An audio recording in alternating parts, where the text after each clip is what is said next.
कामाचा व्याप वाढला की आपण बरेचदा जेवणाला दांडी मारून फास्ट फूड खाण्याकडे अनेकांचा कल असतो। गरमागरम समोसे तळताना पाहून तोंडाला पाणी सुटल्याशिवाय राहत नाही।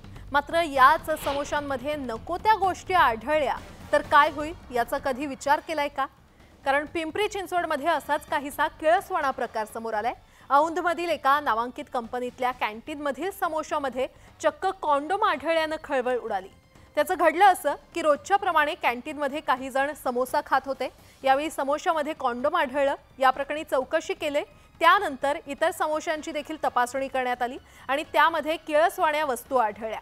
काही समोशांमध्ये तंबाखूजन्य पदार्थ तर काही समोशांमध्ये खडी आढळली। पूर्वीच्या कंत्राटदाराने ठेका रद्द केल्याच्या रागातून एका कर्मचाऱ्याच्या मदतीने समोशामध्ये या वस्तू मिसळल्याचं तपासामध्ये समोर आलं। या प्रकरणी पोलिसात तक्रार दाखल करण्यात आल्यानंतर एकाला अटक झाली असून अधिक चौकशी सुरू आहे। तर समोशामध्ये दगड आणि इतर वस्तू टाकण्याच्या या घटनेबाबत पोलिसांनी नेमकी काय प्रतिक्रिया दिली आहे ते पाहूया। समोसामध्ये निरोध, विमल, दगड अशा प्रकारचे अनवॉन्टेड हार्मफुल घटक मिळून आले।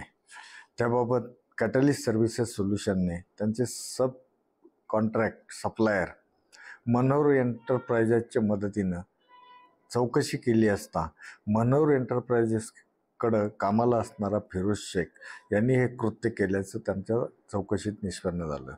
फिरोज शेखकडे चौकशी केली असता त्यांनी सब कॉन्ट्रॅक्टर पूर्वीचे सब कॉन्ट्रॅक्टर SRS एंटरप्राइजेसच्या काही व्यक्तींच्या सांगण्यावरून त्यांनी हे कृत्य केल्याचं त्यांच्यासमोर कबूल केलं।